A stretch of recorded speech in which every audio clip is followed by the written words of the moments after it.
അവരെ കാണുന്നില്ലല്ലോ അച്ഛ. നീ ഇങ്ങനെ എടുത്ത് കയറ് പൊട്ടിച്ചാലെങ്ങനെയാ? അവർക്ക് വർമ്മ സാറിനെ മറ്റോ കാണാതെ വരാൻ പറ്റുമോ? ഋതുമോളെ കാണാനുള്ള സന്തോഷം കൊണ്ട് ഞാൻ പറഞ്ഞു പോയതാ. നിന്റെ സന്തോഷം എനിക്ക് മനസ്സിലാവൂടി. നിന്റെ വെപ്രാളം കണ്ടിട്ട് ഞാൻ പറഞ്ഞു പോയതാ. എത്ര ദിവസമായി മോളെ ഒന്ന് കണ്ടിട്ട്. അവളെപ്പോലെ എനിക്കും ഉണ്ട് കാണാൻ തിടക്കം. എന്തായാലും കഷ്ടകാലവും കണ്ട വിഷയനൊക്കെ മാറിയില്ലേ? നല്ല സന്തോഷത്തോടെ ഇരിക്കേ. അവരിപ്പോ വരും. ഋതികാന്റിയെ ജയിലിൽ നിന്ന് വിട്ടെന്നറിഞ്ഞപ്പോ എനിക്ക് വലിയ സന്തോഷായി. പക്ഷെ എനിക്ക് അമ്മാവനോടൊരു സോറി പറയണം. സോറി പറയാനോ? അവനോട് സോറി പറയേണ്ട എന്ത് കാര്യത്തിനാ? അത് ഞാൻ ഋതികാന്റിയെ പോലീസ് പിടിച്ചത് TV കണ്ടെന്ന് അമ്മാവനോട് അറിയാതെ പറഞ്ഞു പോയില്ലേ. അമ്മാവനത് വലിയ സങ്കടമായി കാണും. അതാണോ? അതൊന്നും സാരമില്ല. മോൾ അറിയാതെ പറഞ്ഞു പോയതല്ലേ. ഓട്ടടി ഐശുകുട്ടി, അതൊക്കെ അമ്മാവൻ അപ്പൊ തന്നെ മറന്നുണ്ടാവും.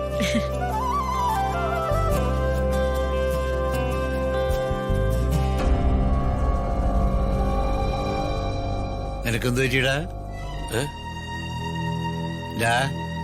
2-3 ദിവസമായിട്ട് ഞാൻ നിന്നെ ശ്രദ്ധിക്കണ്ട്. നിന്റെ മുഖം എന്താ വല്ലാണ്ടിരിക്കണേ? എന്താണ് ടെൻഷൻ? ടെൻഷനൊന്നുമില്ല. ഋതുമോള് ജയിലായിട്ട് എനിക്ക് അളിയിരുന്ന് ഹെൽപ്പ് ചെയ്യാൻ പറ്റില്ലല്ലോ, അതോർത്തോണ്ടാ. അതിന് നീ വിഷമിക്കുന്ന എന്തിനാടാ? നിനക്കെന്ത് ചെയ്യാൻ പറ്റും?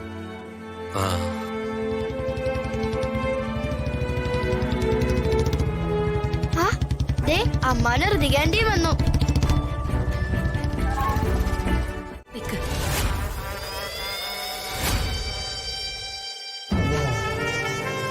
ഞാൻ വന്നിട്ട് അകത്ത് കയറിയാ മതി. മാറ്.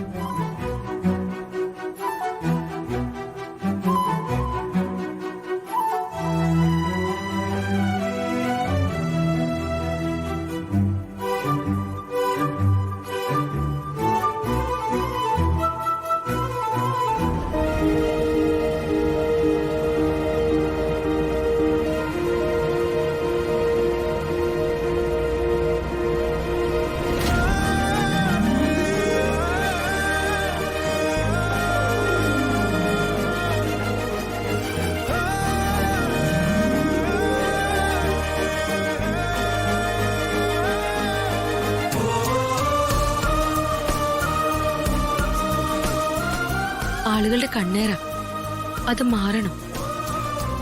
എല്ലാവർക്കും അസൂയേ.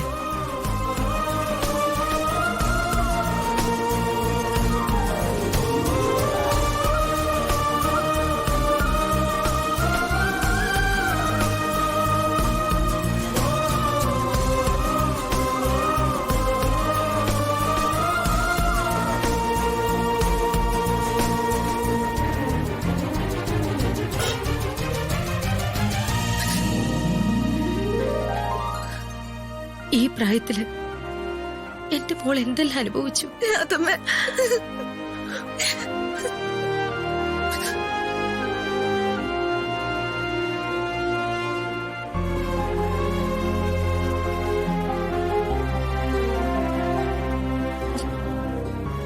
എടാ മോനെ രാജു, എന്താ സന്തോഷത്തോടെ നിൽക്കേണ്ട സമയത്ത് നിനക്കെന്തിനാടാ ടെൻഷൻ? ടെൻഷനൊന്നുമില്ല സാർ. ഇപ്പൊ കുഴപ്പമൊന്നുമില്ല രാജു. സാറിനൊന്ന് ഫോൺ കൊടുക്കാവോ? അത് ഏട്ടൻ ഉറങ്ങിയല്ലോ രാജു. അല്ല, സാറിന് എന്നോട് പിണക്കാണോ ചേക്കുന്നത് സാറേ? എന്താടാ ഇത്? ഏട്ടൻ നിന്നോട് പിണങ്ങോ? ഇട മണ്ട, അത് അന്നേരത്തെ ദേഷ്യം കൊണ്ട് പറഞ്ഞതല്ലേ.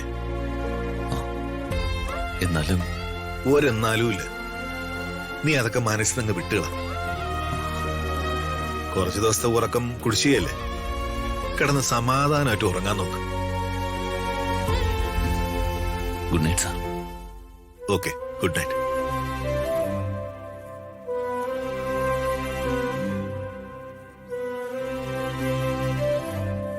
ശേഖര, എന്താ ഏട്ടാ? ഞാൻ ഒരു കാര്യം ചോദിച്ചാ നീ സത്യം പറയോ? ഏട്ടനോട് ഞാൻ എന്തിനാ നുണ പറയുന്നത്? മറ്റൊന്നുമില്ല. ജീവിതത്തിൽ നീ എടുത്ത ഏതെങ്കിലും തീരുമാനങ്ങൾ തെറ്റിപ്പോയിട്ടുണ്ടോ? എനിക്ക് ഒത്തിരി തെറ്റുകൾ പറ്റിയിട്ടുണ്ട്. തെറ്റുകൾ പറ്റാത്ത മനുഷ്യരല്ല ഉള്ളത്. അത് ശരിയാ.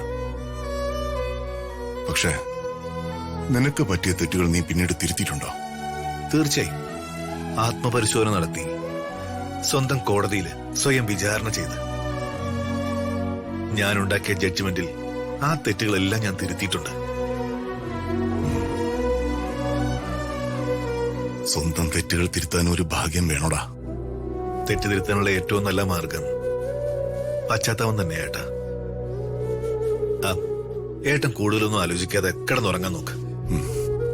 ഉറങ്ങാം. ഒന്നും ആലോചിക്കാതെ ഉറങ്ങാനാണല്ലോ ദൈവദൂതനായ ഡോക്ടർ ഉറങ്ങാനുള്ള ഗുളിക തന്നിരിക്കുന്നത്. ഉറങ്ങാം. ടാബ്ലറ്റ് ഞാൻ എടുത്തുതരാം ചേട്ടാ. വേണ്ട, നീ വയ്ക്കോ. Good night. ഗുഡ് നൈറ്റ് ഏട്ടാ.